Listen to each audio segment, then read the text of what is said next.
There we go. And we are live. Once again in the building. We are about 15 minutes behind. Why? Oh, yeah. Because our internet sucks. Terrible.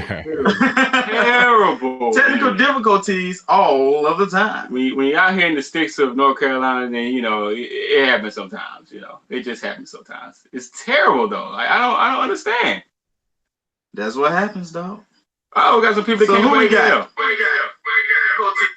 Got some people that came for ABL, man. Just for ABL. That's what they come for, man. Yeah, they already know who the guest is, man. We don't even got to do no introduction here. But hey, we're in the building. We got the intellectual, none other than the man himself. Uh-oh. Now we got some that going. You know what I'm saying? You gotta turn that. You gotta turn your screen. I tried to. There we go. I muted it. Turn that off. Turn it off, man. It is off. It's off. We gotta get a tech guy. No, man. The mute button would not mute the phone. Mute the thing for some reason. He's trying to explain himself. Hey, but everybody already know what it is. We got none other than ABL in the building. Anthony Brian Logan, the man himself, the intellectual. Man, how are you doing, brother? How's everything going, bro? Yeah, I'm doing great, man. Can't complain. Just enjoying the day, just enjoying all the stuff that's going on in the news. It's a whole lot going on, a lot of crazy stuff, man. I'm just trying to make sense of it. That's all. That's what he does. That's why we love ABL, man. Because most people they look at the news. He said, "I enjoying what's going on in the news. Enjoying what's going on." You heard people say that. Most people are just like, "Oh my God, I can't take it. It's so much." Yeah. But ABL, he's like, "Oh, this is great. This is great. Let me dissect this. Let me intellectually take this apart and tell the people what's going on." That's why we love ABL, man. So hey, look. I know most people already know you, but some people that may not know you, man, just go give a little backdrop about yourself, tell a little bit about your history, like where you come from, and basically how you got started doing what you do, breaking down that news and telling the truth to the people, man. Just tell us a little bit about how you got started doing that. Oh man, it's a long story, but I ain't gonna talk it to death. I'll give you the short version. I kind of been involved with politics for a long time, just observing it, just looking at stuff, from my family. My granddad was in politics. He was always going to city council meetings, always doing all kind of stuff. I would always see him talking on the phone. He had this kind of air about him where it was like everybody said, "Mr. Logan, it's Mr. Logan." Now I'm like, okay, I want that right there. The Mr. Logan kind of talk. I want that. And my dad's the same way. So I kind of grew up like that, where they would talk to me about world events when I was a youngin'. I would always hear about stuff like that. So, I always kind of grew up around that, but it didn't really click, the whole conservative thing, until I got to be older. I grew up thinking that being liberal was the way to be.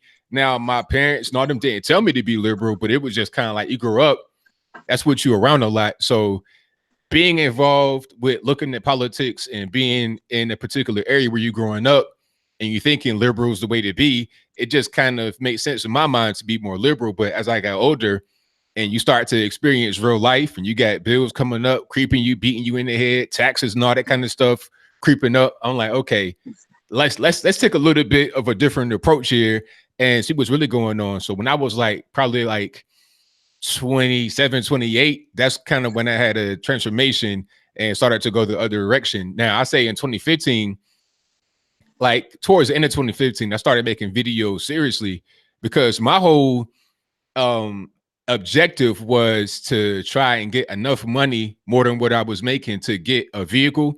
That's a whole different story right there. I had money. What I was doing, that's a whole different story right there. That's a book. But anyway, I'm gonna tell you a little bit of it, but I had a business doing graphic design. I still do it a little bit. I was making some money, but not enough. Like I said, I ain't had no car or nothing. So I was like, okay, I have a unique personality, a unique perspective on things. I can make a little bit of money on YouTube and get a car so I can go to the meetings I'm gonna need to go to become a firefighter. That was my whole plan, to be a firefighter. Wow. Yeah. Okay. Hey, I remember last year, man, you almost died on that mountain, man. I don't know if you're gonna like me. You can take heat. Hey, nah. Hey, that heat out there, I ain't know what was going on. Hey, I'm drinking I'm drinking the water. It's like, am I drowning? I didn't know if I was putting water in me or putting water on me. I was confused. I was like, nah, I ain't doing that no more. Now on no dry, hot mountain in Arizona. Never no more. Nah, we gotta tell y'all this. That was so crazy. That was so crazy. Like, I won't cut you off, but for y'all that don't know, last year we was in Arizona, right? What was it? A black influencer retreat, right? Yeah. With Turning Point, like, and we was, and Brandon Taylor, he wanted to hike a mountain, like, it was just so random. He wanted to hike this mountain in the morning. We down. We wake up early in the morning to hike this mountain in Arizona, and it was just a few of us that went, and ABL was one of the guys out there with us that went, and we were like, I don't know how long the hike was, but it was like, what, 20 minutes in? 30? I don't even know how long it was. It was so hot out there. That heat is ridiculous. Oh, that heat is something else. It's crazy. It's crazy. And we were getting up there, and then Brandon Taylor turn around and tell us, hey, let me know when you don't want to stop now. He just running, and I'm going to keep with him. I'm the type of guy, like, you ain't just going to, like, discount me. You know, if you doing it, I'm going to do it. So I'm up there, I'm going. I look behind me. Every time I look back behind me, Chris and ABL get like further and and last time he said him asked, and I know Chris was just like, I ain't gonna say nothing. I'm not gonna say a word until somebody else says something. I drag myself. I ain't gonna be the first one to say I quit. I don't care nothing about that. I was like, you know what? I'll be the first one. If anybody gonna say it, I'm gonna say it. It's like, you know what? Hey, if y'all want to keep climbing this hot mountain in Arizona with no water, y'all go ahead. But I'm gonna go back down to the vehicle and put my feet up in the hotel. That's what I'm gonna do. Hey, you smarter than me, dog. When he said I quit, I was like, me too. Everybody was like, me too. I'm done. Chris was like, yeah, me too. I was like, well, I guess we're all there then. But I didn't mean to cut you off. I just had to tell that story, ABL. Yeah, that was wild. But nah, I mean, I was trying to train when I was becoming the firefighter. I was doing my push-ups, like 500 push-ups a day. My cardio was nowhere. That was a problem. But I was doing I was trying to train. I had lost weight and everything. And I was trying to become a firefighter. That was my whole thing. And I had the whole thing planned out. I was like, okay, I'm gonna still do my graphic design because I could still make 25, 30,000 on that. Then I can be a firefighter making like 37, 40,000 doing that. And then I could do YouTube and I can make some money doing that. I thought it would just be a hobby, something I do, because before I was thinking about YouTube, I had a blog some years ago. I hadn't even really published it or nothing. I just did it because I was interested in it. And I saw this guy on YouTube, I think it was Sargon of Akkad, and he had content where he was showing his face. And I saw his Patreons, he had like $2,000 a month. I was like, you can do this. Like, if he can do that, and the content wasn't all of that, so I'm like, all right, I know I can do better than that, and I can make some money. So that was the whole plan. But then, I mean, things just started to take off. I had a few videos that kind of went halfway viral a little bit on YouTube, and before I knew it, within I say probably about 5 months, I had my car back again, and like I say, summertime 2016. Like right before the election, that's when it really started to jump. I went on Tommy Learn's show when she was still on the Blaze. I did a whole lot of different things. So it just kind of became what I can do. You know, I continued doing my graphic design, and then the YouTube just kind of took over, and here I am. That was up. That was up. At least you had some success with YouTube. We can't say the same thing. It's okay. Yeah, we can't. But see, the thing about it is I had time on my hands, nothing but time. And that's what you're going to have. If you don't got time, it's hard. It's real hard because you got to. I don't know. You've been doing 500 push-ups today, man. I don't know if you got time at all. Like that's some serious stuff like that. I'm gonna let everybody know. If you've never met ABL in person, don't mess with this dude. Like most people say, like, it's a big joke. That's a big dude. Most people be like, black people got little small chicken legs, whatever. This dude right here, man. He got this calf muscles on 100 or something, man. Yeah. If he drop kick you gonna be sitting there looking like AOC or something, man. You be looking real dumb, real stupid, real quick. But yeah, I just want y'all to know that. But no, like, yeah, if you have time, because when we had a little bit of time, we weren't working like that. I mean, we was putting content out like crazy. So I mean, I guess that makes sense. Exactly. But that's amazing, man. I didn't know that that little backdrop there about you, brother. That's what's up. But you definitely have had some success. And like I said, you've been doing things, been on different shows, had different interviews, different things like that. So you are like one of the top content creators out there on YouTube when it comes to the conservative movement and political content. So like, and we appreciate you gracing us with your presence. Oh yeah, it's all good, man. It's a long time coming, man. It's a long time coming. So I'm glad to be here with y'all for sure. Awesome. So we got you on the show tonight to talk about being black in America. being black in America. That's a hot button issue right now. It is. Yeah, being black in America from two sides. You got two different sides. Most people are saying being black in America is a bad thing because it's the white man trying to kill us. And then you got the other side that's pretty much saying like it's great. This is the greatest place. It's a great place to be. And some people would say that, and some people even go as far as say as they see black privilege in America versus the white privilege that's being displayed through the media. So like, what do you stand on that? Are you like? You think that I know you don't think that the white man is trying to hunt us down. Oh, you don't know this, maybe I'm not going to assume. I'm not going to make a donkey out of myself. I'm not going to assume. Maybe you've had a change of heart back to the American stance. But what do you think on that? Do you think that the white man is trying to kill us, or do you feel like are you on the other mindset? And you feel like, man, look, I think there's more black privilege in America than white privilege in America. Or are you somewhere in the middle? Well, as far as privilege is concerned, I say it's probably a lot of black privilege out there because I could say things like part of the reason why I'm able to be on YouTube and do what I do and say what I say is because I'm black. Now, if I was a white person saying what I'm saying, I would be considered a white supremacist, KKK, neo-Nazi or something like that. But just me talking, they can't really use that talking point. That's why they're trying to attack Ben Carson the way they're attacking him. They can't say that he is a racist and he hates black people. So then they try to say, oh, you're just dumb. You don't know what's really going on. Meanwhile, this man's a brain surgeon, literally, like operating people's heads, cutting your head open and operating on your brain.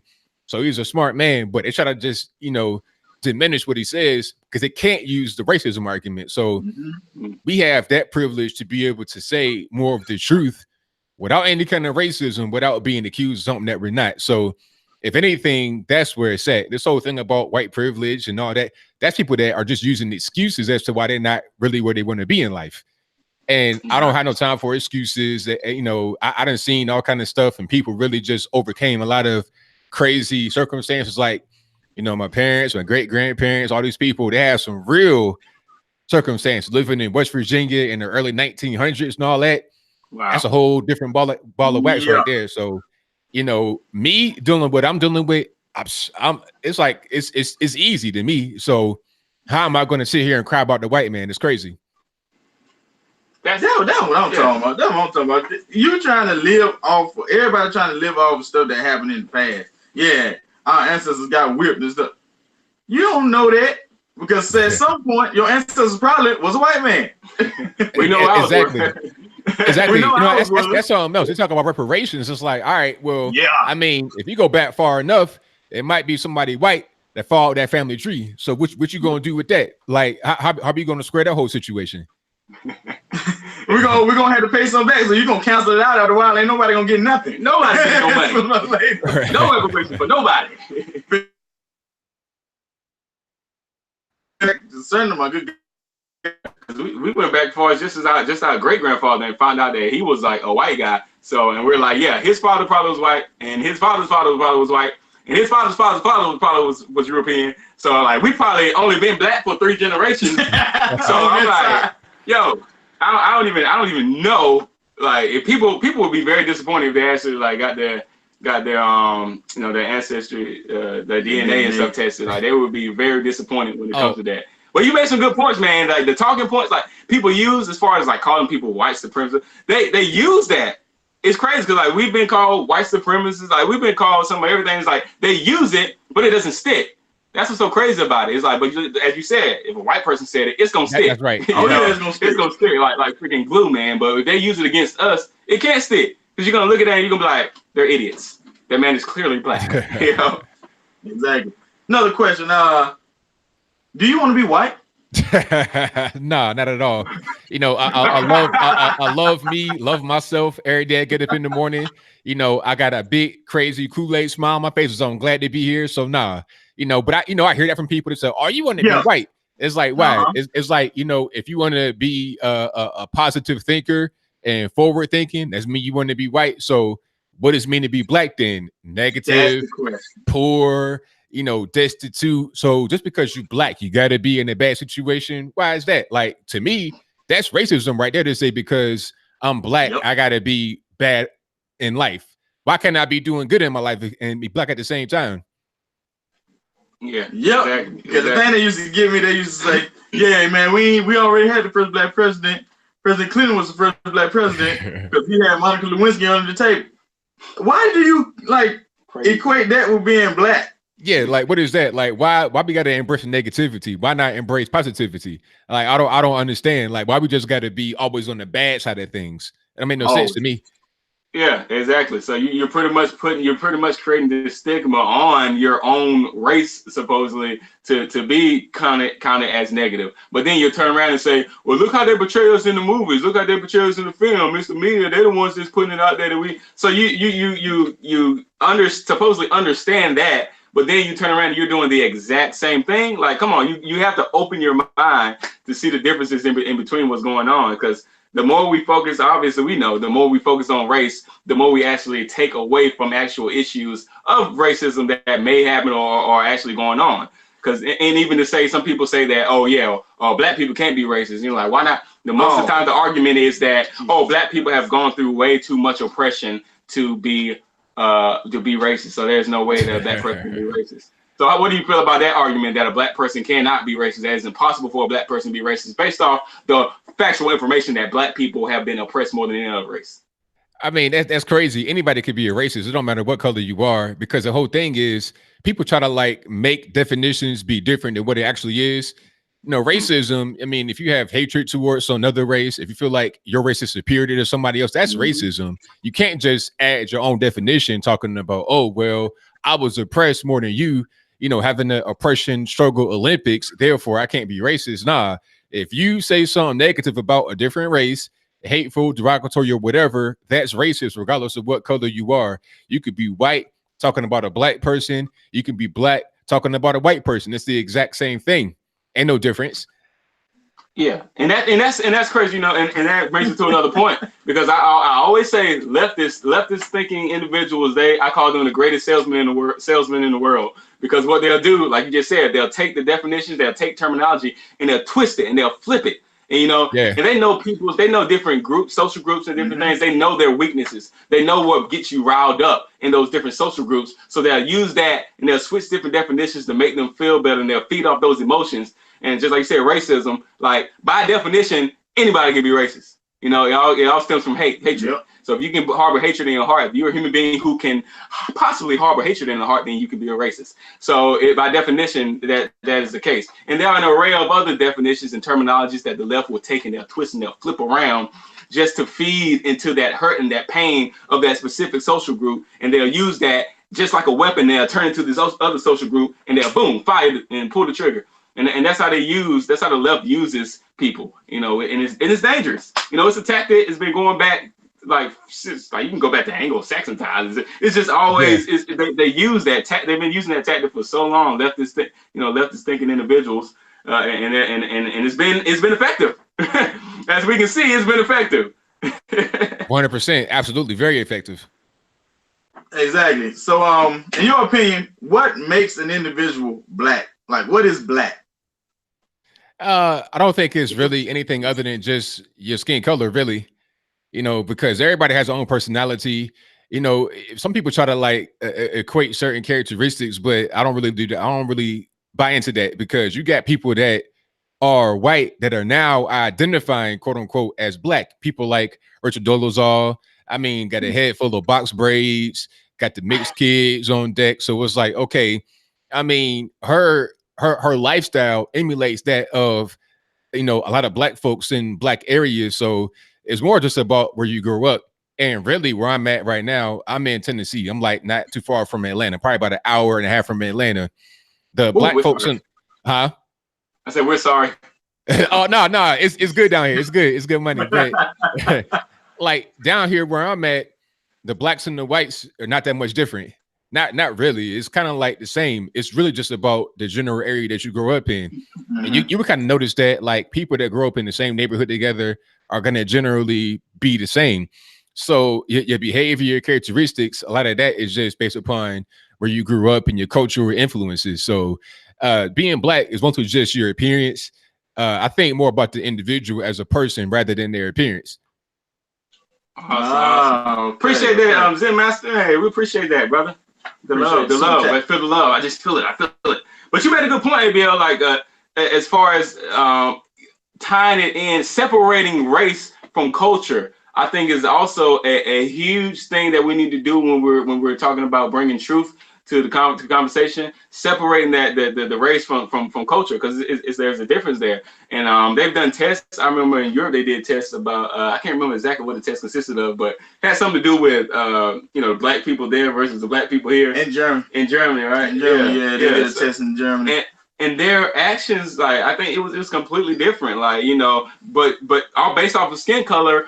Just because you're in a different location, if it's all about race, they will be doing the same things there as they will be doing here. If it was about skin color. It was just about skin color and race. But as you pointed out, culture, which has more to do with, like, I guess, location, your religion, music, just different things of that nature.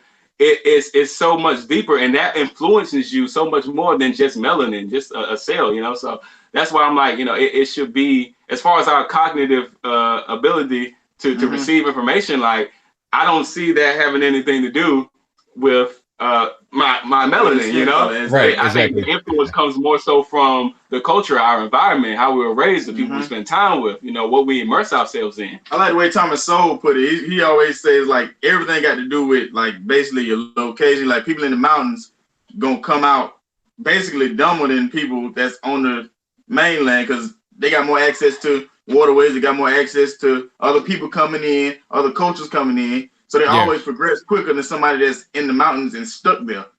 They can't progress, so they stay in a state of stasis for years and years and years longer than the people near the waterway. I seen it in myself, because, like I told y'all, like, I was born in Charleston, West Virginia, in the mountain. Like, it ain't nothing but mountains up there. Like, in Charleston, all it is like the riverbank, basically, surrounded by nothing but mountains. So one thing I was always told when I was a youngin', when I went up there, was like, we about 20 years behind up here. A lot of the slang terms and everything else that people say, like in Virginia Beach, where I really grew up, like in that area, a lot of the slang terms out there is just ahead. The fashion and stuff like that is ahead. Yeah. And when you're in the mountains, you're in an isolated type of culture.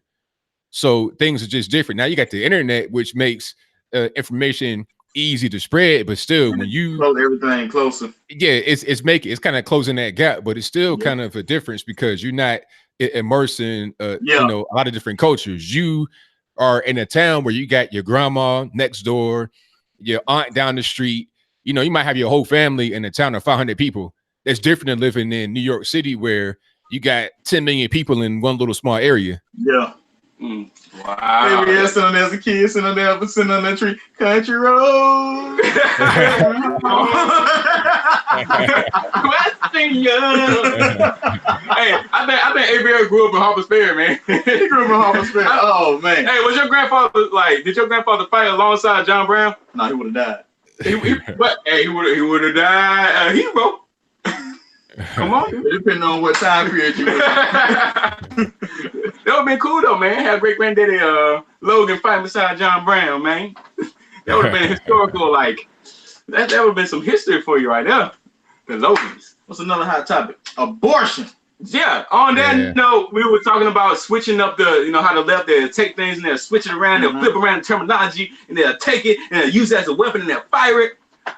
I, for one, believe that they also do this well on the topic of abortion. So just talking about abortion, which has been a huge topic, I guess, since the Sweet Home Alabama. Since they made that move there, we've been hearing about abortion even more in the news. I think this whole year has been a lot going on, even with the decision that they made in New York, and then them shooting it down here. The what was it called? The Born Alive, had them shooting that down in North Carolina, which irked me to no end. Yes, it's crazy. Yes. But so how do you feel about, like, with all this abortion talk that's been going on? I know you're a very intellectual guy. So have there been any other stats that you've come across that you can bring to the table when talking about an issue, or just how do you feel about the abortion topic all around? Well, it's a lot to that, but I think that this is a great thing that they did. Shout out to them, and also shout out to Georgia for passing their heartbeat bill, which says I think after 8 weeks or 6 weeks you can't have an abortion for any reason. I think it's 8. Yep. Yeah, so that was good. I'm really impressed by that. And people, Charlemagne. I know you guys saw that whole thing that Charlemagne the guy. We'll spin it on next. We'll spin it on next. Oh my God. We'll talk about that in a minute. But the stats, the stats are crazy. I mean, in New York City in 2018, more black babies were aborted than actually born. And that same stat can be seen all over the country. In New York City, I think there was 18,500 abortions versus only 12,000 live births. So people say, oh, it's not really a problem. It's not the majority of us. I can't tell.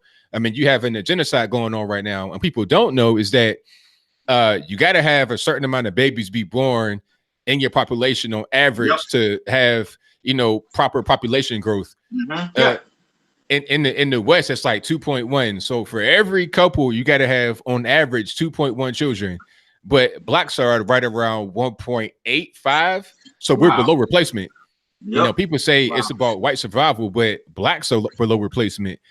We have had 20 million black babies be aborted since 1973 Roe v. Wade. Probably more than that. That's just a conservative estimate. Exactly. So we're about 30% less population than what we should be in the US of A. People keep saying, oh, we're more than 13% of the population. How is that possible? We've been here for so long. Well, when you bring in illegal immigration, and then Hispanics are now 20% of the population, 70% of the immigrants come from Latin America.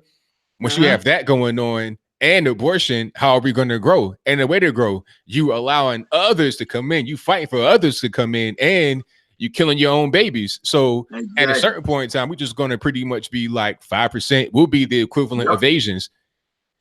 Exactly. That's a good point. It was estimated that we're supposed to be at least up to 20 now. Yeah, at the very least, we should be around 20. Yeah, but it's crazy. Like, I mean, I don't know, everybody going around sticking their penile components up and everything, but still, it's like black people. I mean, I guess it's because we're around them. Like that's freaking everything. Like, how can we not be growing? Well, we're just getting an abortion. It'll be fine. He knew a girl who was in middle school. In middle school, 8th grade, ABL, man. She sat there, and the whole school year, I guarantee you, she had 4 abortions. Oh my goodness! Middle school. The doctor told her if she had one more, she couldn't have no kids. They was going to just tie her up, burn her up, so she couldn't have no more. Like that. It was ridiculous, man. And her mom was the one taking her to the clinic. That's wild. Yeah. So it's just like, and another thing. All right, we got Tara Hams. Appreciate it. Hey, brothers, thank you for what you do. I was also born and raised in Alabama, sweet home. A man's rights should matter as much as a woman's rights matter. Hey, amen. I agree with that. What do you think? The man wants the baby.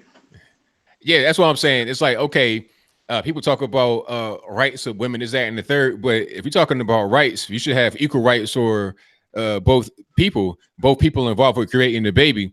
A woman can say, okay, I don't want the baby. I want to just kill the baby, or I want to give it up for adoption or whatever. But where is a man's rights in that whole situation? Because without him, they were beating the baby possible. Regardless of what the woman wants to do, if she has the baby and she keeps the baby, then child support, you're going to be on the hook. And the way out of that, you can't just opt out or nothing like that. So, these people talking about, I can have an abortion, do whatever I want to do, won't also say that a man won't have to be on the hook for the child support. Now, personally, I would say let's just ban abortion totally. And if she has a baby, the man's on the hook for the child support. But you can't have it both ways. You can't say, well, I can do whatever I want, but you can't. That's unfair. Speaking of having it both ways, these are the same people that want to sit there and say, okay, yeah, the man ain't got no right to say nothing about the woman's rights. The woman, it's the woman's body. She has the right to say what she wants to and do what she wants to with her body. But these same people that say, on the other hand, it's like 300 genders and it ain't no man and woman.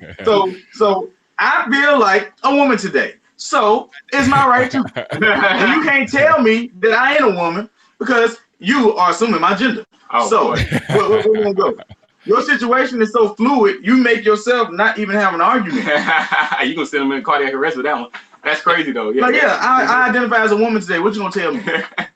Exactly. If you say I'm not a woman, you're a bigot. So what you gonna do with that? And then I mean, they pretty much should be like you said. They're gonna be having their head in the tailspin because they can't even. They set their whole thing up for failure. All these little loopholes in the whole situation. I saw today a video. Shout out to Hodge Twins. They had a video talking about a trans. Hold on, because I'm confused here, so I'm gonna get my pronouns and all that right. It was a trans woman had a baby with a trans man, if that makes any sense. So it was a man, a biological man that became a woman, had a child with a biological woman that became a man.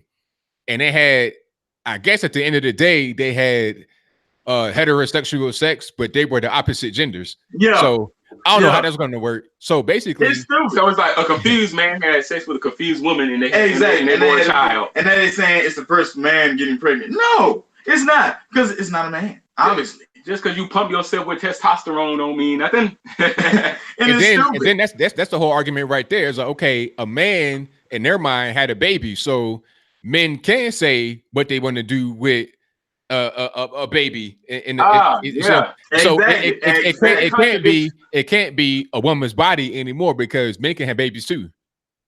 Yeah, it contradicts according to them, right?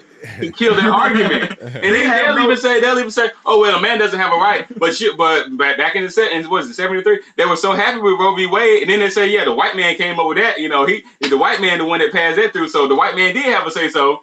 And but it was for your cause then, you know, he was helping your cause. So now we can agree, we can let a man have a say so when he's creating laws that are benefiting us, and us wanting to kill and us wanting to actually just have an excuse to be able to do that. It's stupid. Like, you have no solid like platforms in your thought process, no foundation at all. And you making ideas, you throwing this out, throw this out, and that's why it sticks. Or whatever people are just sitting there and say, I like that. We'll go with it.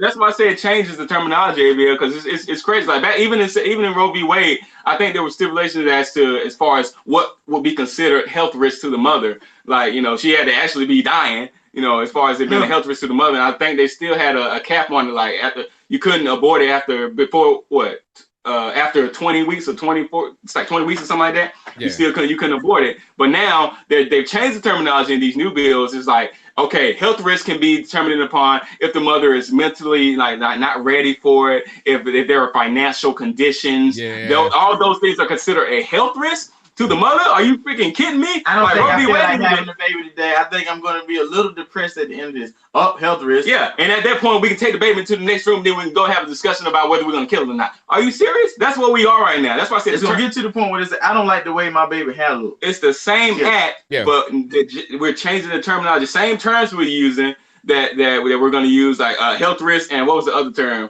that they switched it up? If the baby was I can't even remember the term that they used, but it was basically saying, like, if the baby was, God, I can't remember it. But anyway, it had something to do with, like, that baby not being healthy when it was born or something. Being able to terminate it. I can't remember the term. Like this. Yeah, that being a reason to which they could actually abort the baby. But it's crazy. Like I said, they changed the terminology around so much. Flip it around, it's the same actions being done, but they'll switch it around and they'll throw it into the same scenario. And it's like, we're going to get to the point, because like I said, that was about 40 years ago now, but we're going to get to the point, then this next generation coming up, we're still having, some people are still saying, like, okay, well, I think it's a little bit much for the baby to be born, and then we're having a conversation about taking it out, or third trimester, but it's still a little iffy to me. There's one foot still in there. Yeah. But I'm saying there's still a lot of people that are against the third trimester. But this next generation coming up, what's going to happen? The more morally we get out of ourselves, the worse it's going to get. So the next generation is going to come up. They're going to be like, well, you know, my parents thought it was okay to the second trimester, but now I think it's okay to the third trimester. And then it's going to be after that. Oh, you 1 year old? That first year, we can still get you, buddy. Right. You still in the window. You still got a grace period going on. They can Your brain hasn't fully developed yet. You're not human. Right. You know, it's crazy. But back to what we were talking about, the whole Charlemagne thing on the Breakfast Club. Oh man, that was crazy. His take was one of the worst takes that we'll put a link in the description about that. I think his take was the worst take that I've seen on it thus far. The whole abortion issue. His points that he made on the abortion issue, and his main thing was that the reason that they're passing this is not to save lives, but the reason that they're passing this to save white lives is to Yeah, to say white lives. Yeah. That's why. That's why. Because they want to preserve the white race is what they're trying to do. Because they ain't for you silly Negroes, it's for the white man. Yeah, because he says is the reason is because they know the evil white man knows that the next 40 years or so that they're going to be obsolete. They ain't gonna be no more. They're going to be the minority. White people are going to be the minority. Which makes no sense. He's like, we know the studies show that 40, 50 years from now that the white race is going to be the minority. That's going to be a majority, and they can't stand that. They don't want that. How are you going to be the majority? You keep killing yourself. Exactly. Like the point you just brought, we killing ourselves. We can't be the majority. We killing ourselves. We talking. Let ABL talk. So you saw his stance on that. Just like what do you think about how he like his stance on the whole abortion issue? Now his stance just came from an uneducated point of view. He didn't know what he was talking about. He might have saw something on Twitter, and then he was like, you know what? I like that. I'm gonna just roll with that on the radio without doing any kind of research, without understanding what's going on in Alabama. First of all, Alabama, the population of black folks is like 28%, maybe about 30% black. So, I mean, the abortions are about 35% being performed on white women and about 60% or more performed on black women. So that's a big jump from 28% population, 30% population to 60% of the abortion. So if we have an abortion ban, you're going to have much more black people being born. That's the whole thing. So if it's about trying to preserve the white race, it don't make no sense because you are really going to be preserving the black race. Okay, exactly. That's the main thing. And then he's all this, pro-black, blackity black. He should be in favor of it. He should be like, you know what? This genocide happening to black folks right now is absurd. I don't like it. So what I'm going to do, I'm going to say, let's have abortion be banned so we can have more of it. But see, he come from an uneducated point of view. He might have saw somebody, some hotep on Twitter talking about, yes, they're trying to increase the white race. They don't care about us.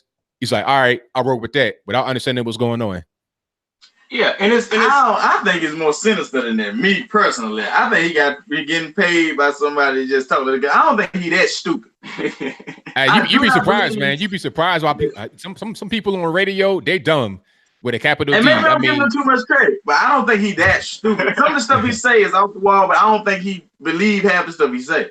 And it's crazy. Yeah, it's crazy, man. Because he also said on his show, he was also saying that, oh yeah, these white Republicans, they all for the death penalty, but then they want to turn around and be against. They want to be against abortion. So that means he's consciously acknowledging that abortion is murder, because he said he compares the death penalty to abortion. In his statement, he compared death penalty to abortion. So he's acknowledging that, yeah, this is murder, but he's saying, yeah, the white man for this part of murder, but he ain't for this murder. It's basically what he's saying. And he's against. So I'm like, you're constant. Then he comes up and says, yeah, I'm no Bible scholar, but somebody show me in the Bible where abortion is wrong. And I'm like, dude, are you so you acknowledge it as murder? So you basically saying, show me in the Bible where it say murder is wrong. Well, thou shalt not kill is one. And then when you want to talk about babies, go to Leviticus 18 and 20 and 21. Where they were sacrificing their babies to Moses. I'm not a Bible scholar either. I'm just saying, all you gotta do is look at the stuff. Right. I mean, my God, there's so many similarities there. But you sacrificing a baby? Yes, yeah. Yeah, that's basically what you're doing. You sacrificing. You sacrificing a kid. But that's the thing. He made those statements. But that's why I like ABL, man, because you actually look up and research the information. You actually took it back to Alabama where this is going on. He just made all these claims, up in the air claims from these statistics that he pulled out of his behind. But you actually went there to the state where it's going on, got their statistics of what because it's their state. That's what they're thinking about when it's going on. They're thinking about their state. This isn't across the board. This is their state. So I of course, it's going to be affecting the people that are in their state. So that's where you got your statistics from, and you pulled it out from that area, which is definitely a more precise way of doing it than what he did, just randomly pulling stuff out his tail. Exactly. That's how you got to do it. You got to be on point with what you say. You can't just be saying whatever. Just understanding what you're saying a little bit. Do a little bit of research. Understand. Okay. Yeah. Why did Alabama pass that? How was it beneficial? And then the whole thing about the death penalty and all that. I think that he'll try to compartmentalize it in his brain. Like, okay, the death penalty, that's killing, but abortion, they're saying it's killing, but I'm not saying it's killing. But if you were really to press him and say, hey, is abortion murder? He probably do like most liberals do, avoid the question, talking about, oh, what about when they born? Are you going to take care of them? Look, if you got a baby, it ain't my responsibility to take care of your babies because I didn't have the babies. Okay, now that's not my kids. I take care of my family. That's it. I don't got to take care of yours. If I want to be a charitable person and donate to you, that's fine. But it's not my responsibility. Exactly. But just because a child may be born into a difficult circumstance does not mean you should just go ahead and kill them before they go through it, because a lot of children are born like that, and then they have a beautiful and prosperous life. Some kids are born to excellence and don't have beautiful and prosperous lives. So you can't just judge somebody based upon how they are born and their circumstances. Yeah, exactly. Like how many of the next Thomas Souls did you kill? The Larry Elders, the Stevie Wonders, the darn Steve Harvey. I mean, Martin Luther King, Malcolm X. How many of them did you kill off without even giving them a chance to do anything? You could have killed the cure to cancer. This baby could have grew up to find the cure to cancer, but you just killed it off because it was going to inconvenience you for a couple years. You just killed your God Obama. How you feel about that? Exactly. But the comedian Tommy Davidson, I'm talking about, from A Living Color. Yeah.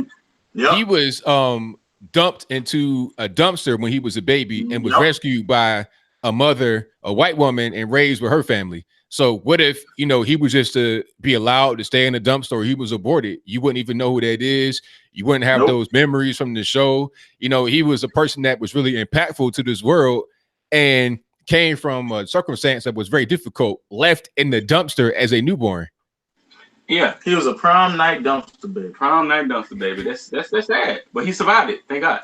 And it's crazy because the issue it comes from is like we're losing our sense of morality is what I think is happening here, ABL. Because I've even heard the argument come up where it's like, okay, well, there are too many kids in foster homes, so abortion is kind of a good thing because we're limiting, we're bringing that number of children that are in foster homes down, because when they do that, they don't have a good life when they're in foster homes. So we're bringing that population down, and it's like, okay, so are you going to go to that kid and tell them, hey, look, you should have been aborted. Right. You should have been murdered. Whatever term you want to use, would you go to that kid and tell them, yeah, you should have been aborted? Of course you wouldn't do that. Morally, you wouldn't be able to do it. Some people probably can, because that's why I said we're losing our morality, not even just in the black community, but just as a society, as America in general. We're losing our morality. We're losing grips on it. What do you think about that? No, you 100% right. And I think the internet give people a lot of courage. They say crazy stuff that they wouldn't normally say in person. I seen all kind of stuff be said to people, and I see a lot of DMs get screenshotted. They would never say that in person, but they feel like that. So that's what really matters, because if they feel like that, then they're going to go to the voting booth and vote a particular way. If they feel like people that are here through, through rape, incest, or whatever, if they actually are here and they're living human beings, they wouldn't say to their face they should be aborted.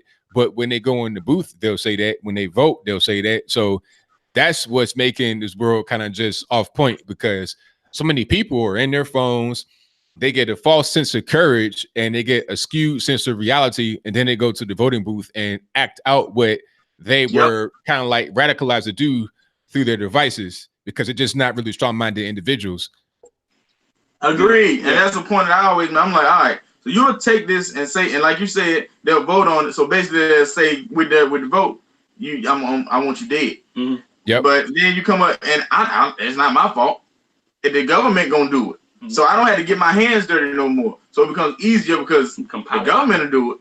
I don't have to do it. The doctor will do it. I don't have to do it. Responsibility. It's not my responsibility then. That burden falls on somebody else. So I can kind of clear my conscience and say it ain't on me. The doctor, they sat there and they told me that was the best option for me. So that's what I did. And take the blame off myself, so I don't have to feel that guilt of killing my own kid. Like, animals do that. Dogs eat their own. Gerbils kill their own young. Rodents kill their own young. Human beings are not supposed to kill their own offspring. That's right. That joker said gerbils do that. Come on, gerbils do that crap. Y'all brains the size of a gerbil. That what you saying, man? That's exactly what I'm saying. You kill your own kid. You kill your own future. How silly, how dumb is that? How stupid is that? And then you want to say Black Lives Matter. Apparently not, dummy. Yeah, I can't tell if they matter. I can't tell. You're talking about killing kids, a lot of black kids. How do Black Lives Matter? I don't see how that makes any sense. But that, like I said, they kind of compartmentalize that in their minds and make it make sense to them, even though it doesn't make any sense in reality. Yeah. I'm a strong black woman. I'm a strong black individual. I'm strong and black. And then somebody tell you kill your kid, and you go do it. How stupid are you? Right. Yeah, they're essentially telling like, them what to group do of it. people gonna go kill their own people? Like, We gonna sit this abortion clinic right here, and yeah, you do with it what you will. They don't even figure out who Margaret Sanger was. Margaret Sanger wanted you dead, and then you gonna go kill yourselves.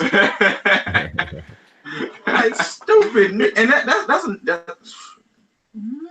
it's sad. It's sad. It's sad. We gonna have to take a collection plate for them jokers or something like that. No, we already doing that. Oh, we already doing that. We already paying for it. Dang. Sad. No. It's sad. It's a The sad Second Amendment in the black community. I gotta get off this abortion thing. Jesus. The Second Amendment in the black community. Guns for black people. What you think about that? Oh, I'm all for it 100%. We need to have more of that because in a lot of these areas where you got dangerous neighborhoods, like, I mean, the prime example, the easiest one to talk about is Chicago, New York too, because you got really dangerous areas, violent areas, all the gang bangers, the drug runners, everybody got guns and they shooting and killing. Innocent people get caught in the crossfire. A lot of people get home invaded. They got no way to defend themselves. If you got the right to bear arms legally as a citizen, you can defend yourself and you could be a deterrent. If the gangbangers know that everybody in the neighborhood has a gun, they will defend themselves. Ain't gonna be a whole lot of home invasion going on because they know, except into a house with somebody in it, not even the wrong house, a house with anybody in it, it's going to be gunshots going off. So if you are the kind of person to be doing home invasions or burglaries, are you going to risk your life for Xbox? I think not. Probably not. You don't go to the gun-free zone and be like, yeah, these jokers over here ain't got no guns. So one man with a gun, you see it in the movies and stuff all the time. One man with a gun can make 100 people lay down on the floor and do whatever they want to do with one pistol. All you gotta have is one pistol. That's right. It ain't nothing but 10. And the rationality is only approximately, depending on the size of the weapon, it's probably only 16 rounds in there. It's 100 of y'all. It's 100 of y'all. It's 16 rounds. He can't kill all y'all. Right. But nobody wants to be the one to get shot. So everybody lays down. One gun can do that in a room full of people. So if I know as a guy, if I know somebody in there got a gun, instead of putting a sign on the school door saying gun-free zones, guns prohibited, even if ain't no gun in the room, in the building, put up there that we got guns in here.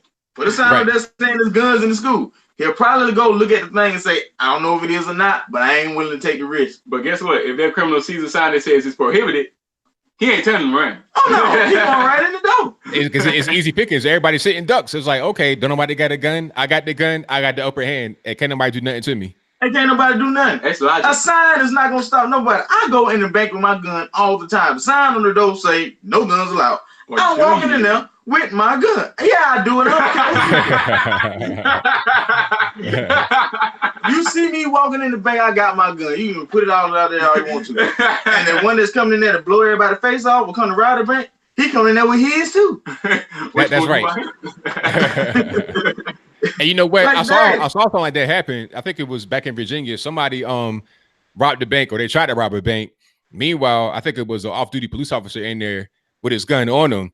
And as soon as he saw the whole robbery going down, shot the dude, and it was over. Nobody got hurt. Nobody got held hostage. It was done. But if he wasn't there, I mean, it could have been a hostage situation. He could have shot some people, all that. It was ended easily because somebody else had a gun. Exactly.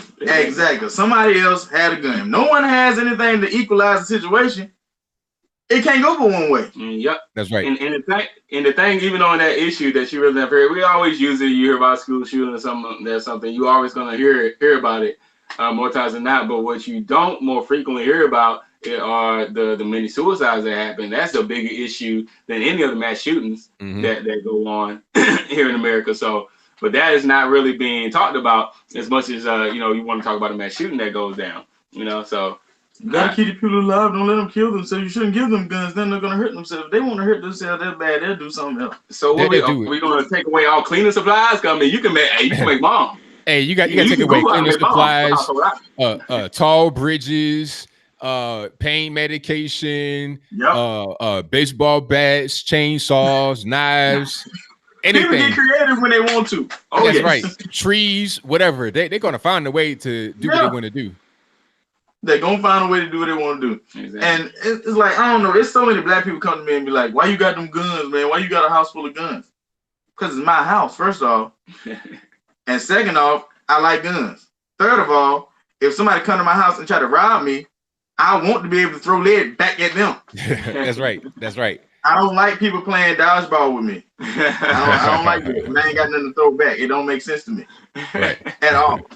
But it's always black people. Well, you know the white man gonna come in, they're gonna do that. Well, and then out the same mouth, the white man doing this, the white man doing it, police brutality, all this stuff going on. But then you say, only people that need guns is police and the military. But you just said they're oppressing you. So why do you want the oppressor to be the only one with the gun? You are empowering the oppressor. Exactly. Making your own self weak. Another contradiction. It's another contradiction. It makes no sense to me at all. Leftist thought process, it just breeds that dependability on the government, but that's the oppressor in the same sense. So it's like, it makes no sense. Leftist mindset is like a complete contradiction in itself. So I'm like, you gotta start thinking about that, you know. All this stuff, man. Moms demand action, all of them. I'm glad you want to protect the children. I'm down with that. But the way you talking about doing it ain't gonna make nobody safe, because everybody gonna be slavified at the end. Everybody, you and little Johnny over there. Ain't nobody gonna have nothing. Because you give up all the guns, then to put every situation. I mean, people don't look at history or nothing. I don't know. Every picture I ever seen of a Jew or anybody, the freaking Armenian genocide. All the Armenians sitting there with no guns. Yep. Everybody else that's standing over the dead bodies got guns. That's right. All the dead people, nothing. People standing over dead people, guns. Every time I see a picture, the people that's dead ain't got no weapons. You might see a pitchfork or a stick. That didn't bear too well with them. Right. It didn't work out too well. But they always do that. Anytime a society collapses or some kind of government takeover, man, that's going on right now in Venezuela. You see what's happening with them. They getting run over with tanks. You know, and what are they going to do? They're going to throw rocks and chicken bones. Like, what they can't do nothing because they don't have the guns. No chance. And they will still try to tell you that Venezuela's so wonderful. Did you see what happened? That tank just rolled over about 10 people. That tank ran over 10 folks, and all of them sitting there with nothing. Nothing at all. At least if they had guns, they could somebody. Right. That tank got hydraulics. Or threaten somebody. You can't threaten nobody with a stick and they got guns. Exactly. You can't throw that stick that far. It doesn't work, man. It does not work. Like, dang, it's crazy, man. I don't understand the thought process, man. Yeah. I guess it's that same thing about being servile and letting the government take all the responsibility. Like, I don't need to be responsible for myself because the government gonna take care of me. Exactly. That's right. That's what it all boils down to. So even in that vein, we're gonna segue a little bit here, and last topic we really want to jump on is we were talking about abortion. We kind of all agree that it's become a moral issue in the moral fibers of America that is changing all of these things. So our sensei, Kristen Hall, she taught us that liberty, the term liberty itself, it equals freedom plus morality. You know, because if you have freedom, then it's just like a free for all. Everybody can pretty much do what they want. But when that morality is taken into account into the fibers of a country, that's when you start having liberty. And that is something that we all need to get back to, freedom plus personal responsibility and our moral values as a society. So, ABL, we'll ask you this. It's kind of, I guess you can say it's a little question, but what does liberty in itself, what does it mean to you? Well, what you just said makes a lot of sense. I never thought about it like that. Having freedom plus morality, that's a lot. Because I was gonna say that myself, but not quite the way you put it. I never thought about it like that. But freedom, individual freedom to do what you want, as long as you don't infringe upon other people's rights. You know, the rights that we have in the Constitution. You know, a right to, the pursuit of happiness. You know, your property rights. You know, okay, I can do what I want, but I can't come into your house unwanted. I can't steal from you. I can't do certain things that's going to violate you, you know, and I can't do things that are going to make other people in a bad situation. Like, I can't cook meth in my apartment or something like that. I mean, I ain't trying to blow up the whole spot. So things like that, as long as I'm just Yeah. If I want, go in the woods where you by yourself, it can't hurt nobody. But just basically having some kind of responsibility in society and make sure that everybody's pretty much on the same page. So that's what liberty is: being free, but also being responsible in your freedom. I think that's really where it stands.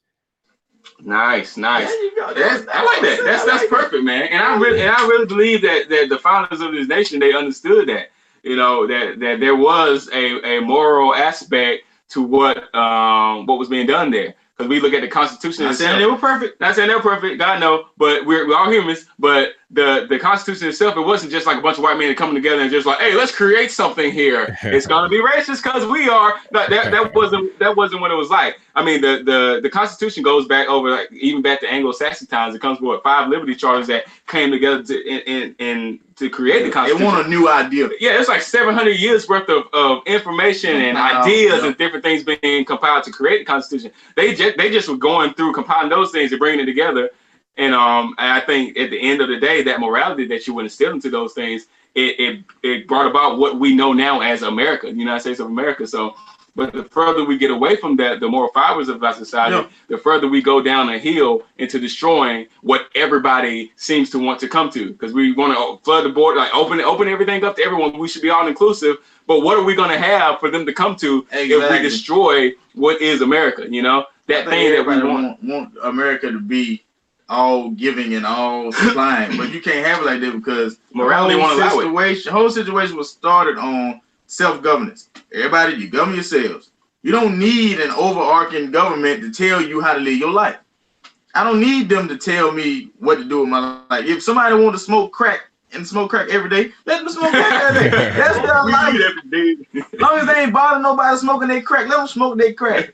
And sooner or later, they'll either die or they'll try to steal something from somebody and get shot. And it'll fix itself.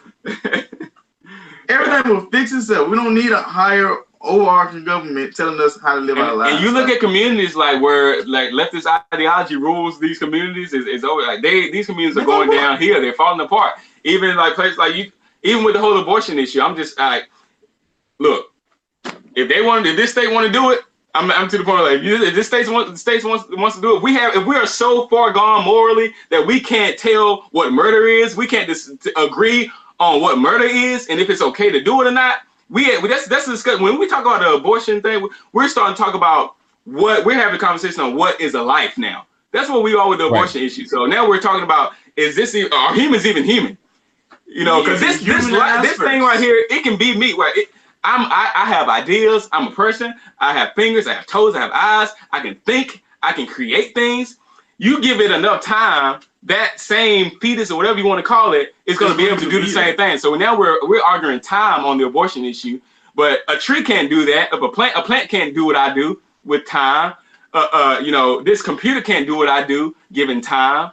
An animal can't do what I do given time. But we're arguing time now, and it's to the point where it's like, if we're that far gone, let this state have that abortion, and guess what? It's going to go. They're not going to be able to afford it anyway because we're paying for it. They're not going to be able to afford it. Sooner or later, they'll just die out anyway. No, they're going to start drinking Drano or something to try to kill a baby and kill themselves off. And their community is going to die. That state is going to die. So just let them do what they do. And we're going to take our moral behinds and continue being America. That's to the point where it's getting. So, like I say, morality will fix the fibers of the society. Liberty, yeah. But control, it won't. If we continue to let them control as they are, it won't happen.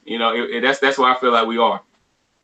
Yeah, very well said, man. Hey, I learned a lot tonight. Definitely learned a whole lot tonight. Hey, we appreciate that. It's good to have an intellectual conversation like this. You know what I'm saying? And I learned a lot from you too, like the stats and stuff. Like, I know you always come with the facts, man. The numbers guy. Yeah, the numbers guy with the facts and everything. I think I learn every day that I become more of an anarchist. But yeah, we're gonna go ahead. Oh, the hat! I had to ask you about the hat. The We the People hat, man. That thing is like fire. Where'd you get that? Well, I made this. Did you really?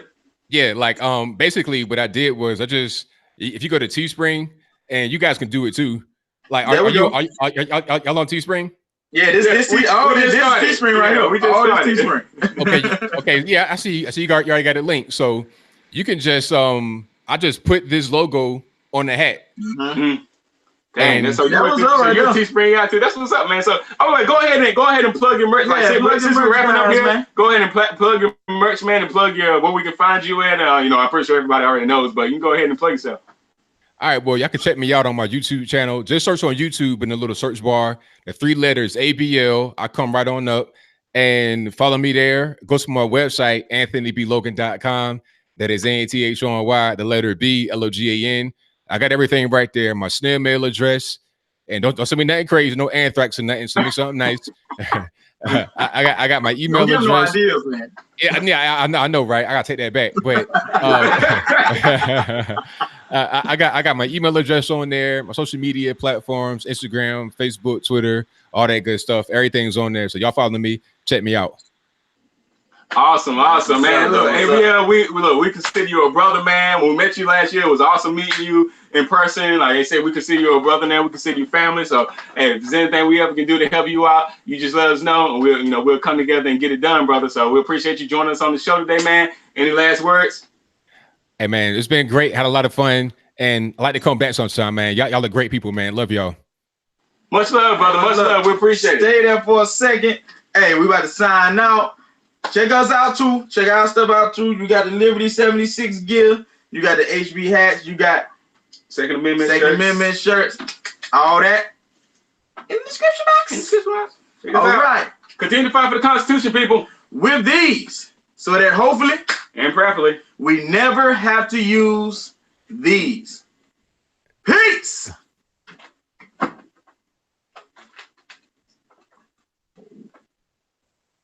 Yeah, there go that technical crap again. Are you trying to? There we go. We're stopping. And get off.